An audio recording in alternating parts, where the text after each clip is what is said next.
Good morning, everyone. I'm excited to be here with you all today. My name is Sharon Epperson. I'm the Senior Personal Finance Correspondent at CNBC, and I'm delighted to be here with Obed Louissaint, who is the Senior Vice President of Transformation and Culture at IBM.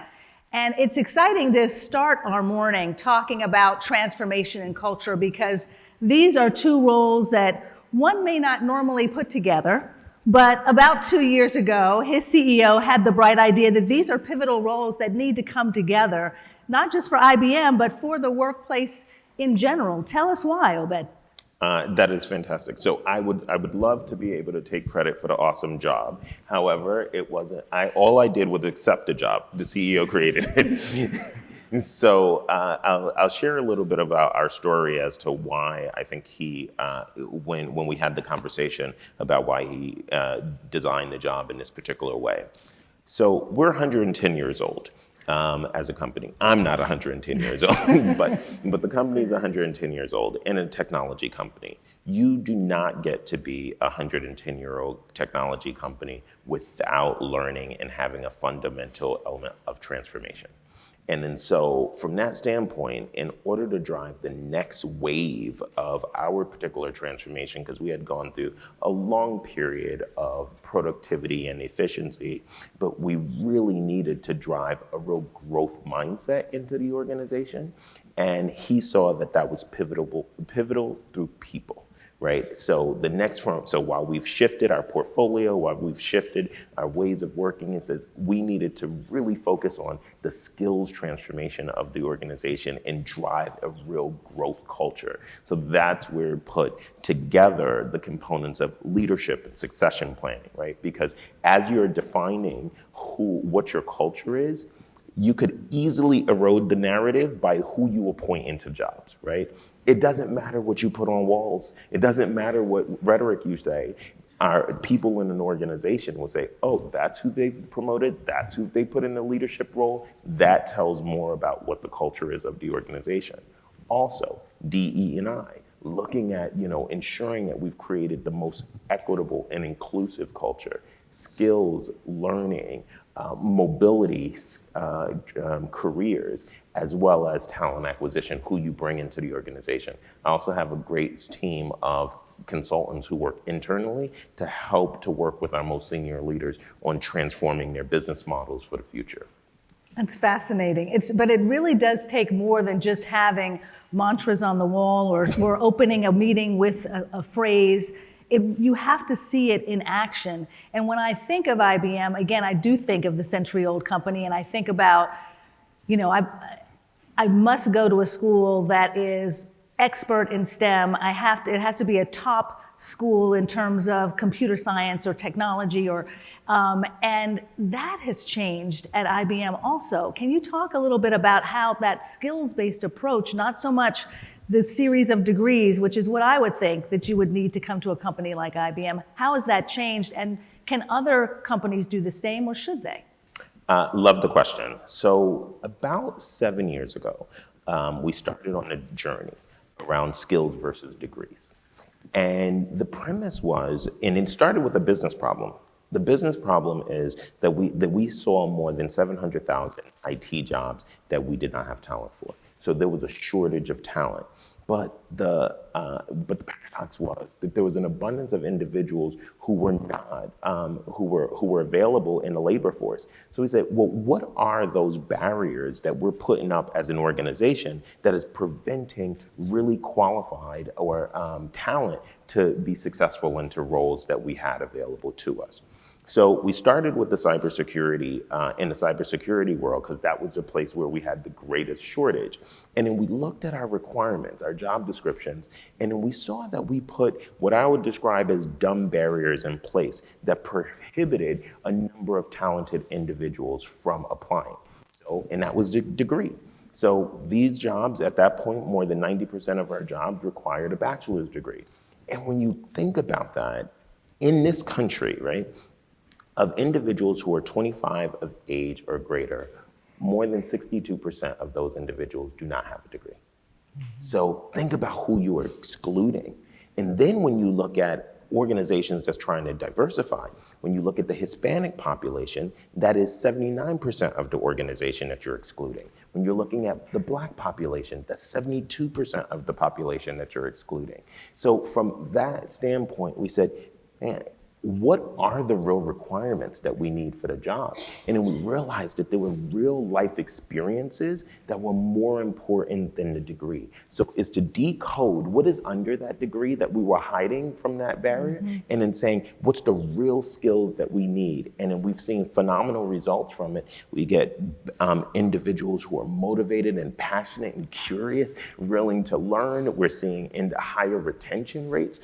And then we're also seeing a much more inclusive workforce, and that's driving us to be more innovative, because when you have people who not only just look different, but they actually sound different, they bring those different innovations to life.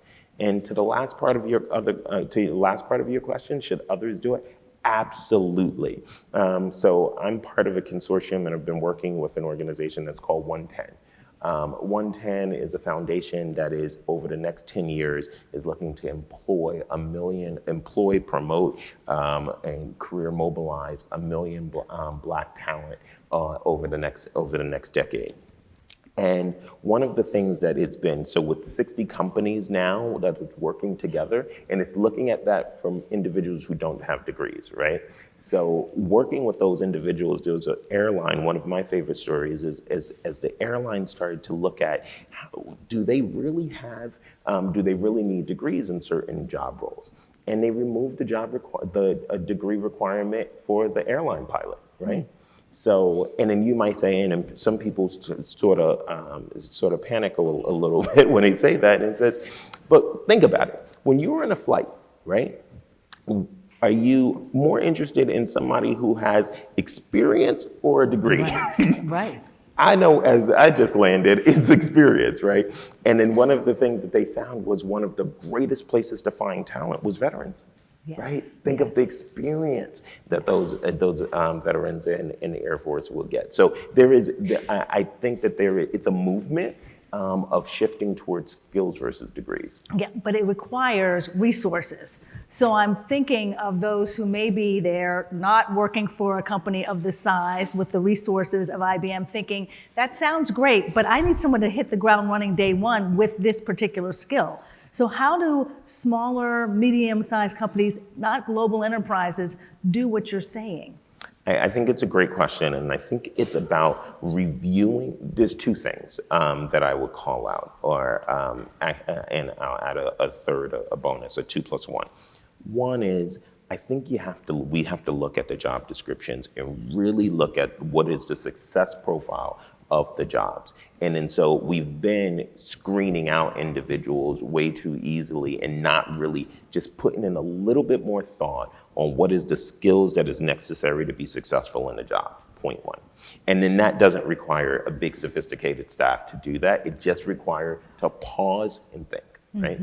The second thing that I'd call out is, how do we make sure that we train our managers and our talent acquisition teams to be more thoughtful in selection? One of the things in which we've done is build a license to hire program, right?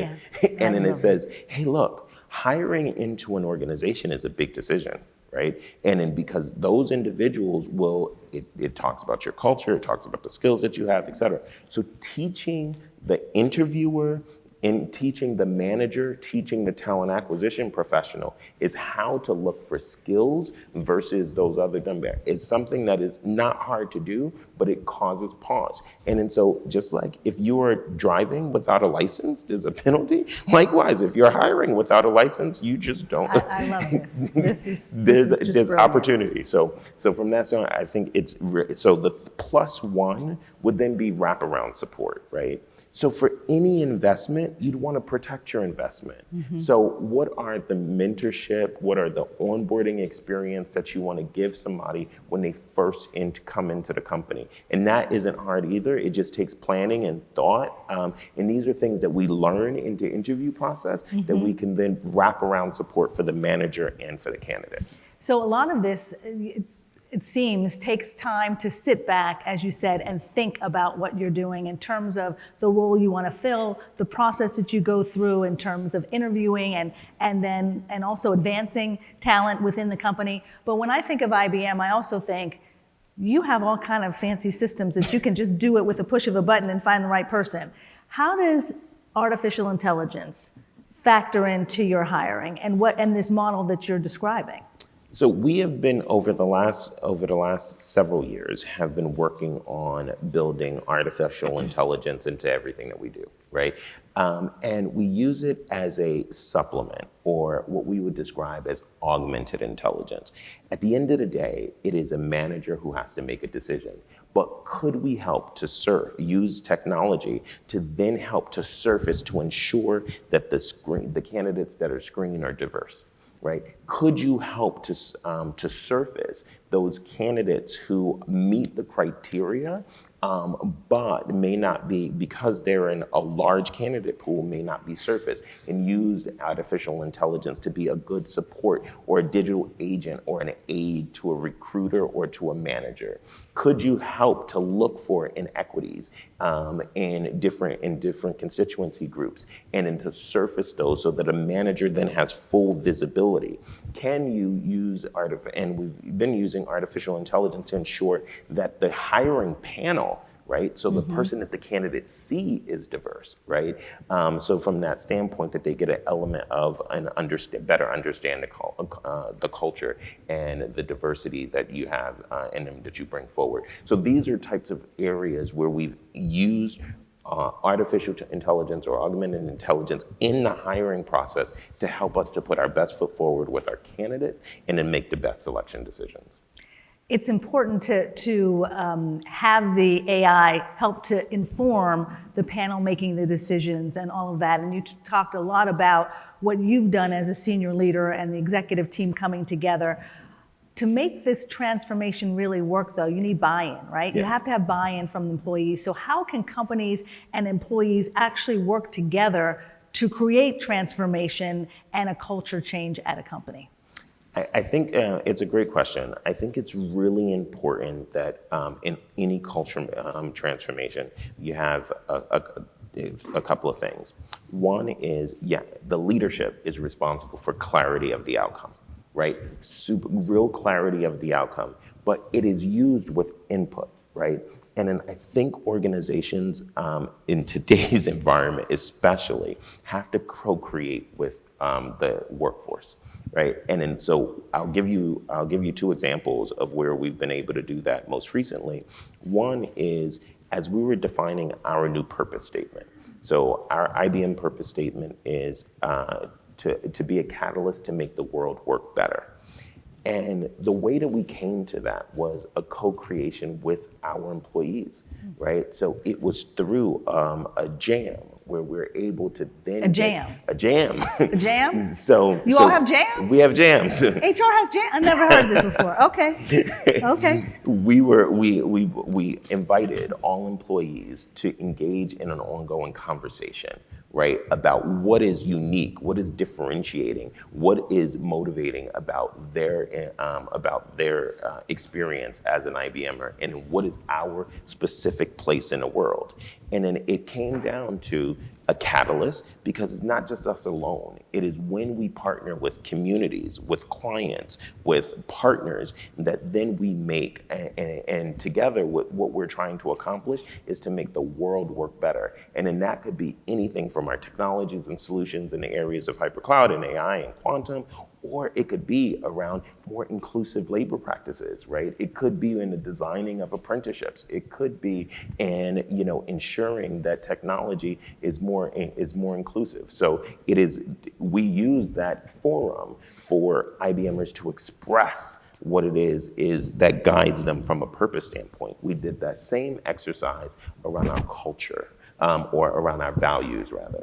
And then so we had a co-creation, a Slack. It was in this go around, we did a Slack conference around the world, invited all 250,000 of our people to engage in a Slack conference over a 72-hour period. And we've got hundreds of thousands of engagements from our employees who helped us to reconfirm what our values are. And then that then puts the bubble around. When you co-create, it helped around culture, it helped us solidify our purpose, reconfirm our values, and define the behaviors that then equate to our culture. Okay, I don't want to get too much in the nitty-gritty here, but you said 250,000 employees, Slack conference, how do you possibly come up with a set of values with that much information? There's had to be some technology used here. We got some help from my little friend Watson on the text, on the analytics, and to distill it. And then we also use, so there was text analytics as well as Watson Debater, which Watson Debater then debated the various themes of our particular employees around the world. And then we showcased that. And then it came together for a real conversation with our leadership team before we closed out.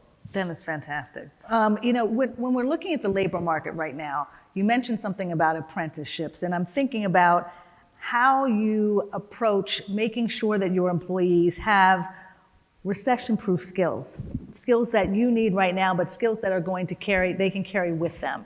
How does the apprenticeship program, is that something that is working on doing that? How does that work?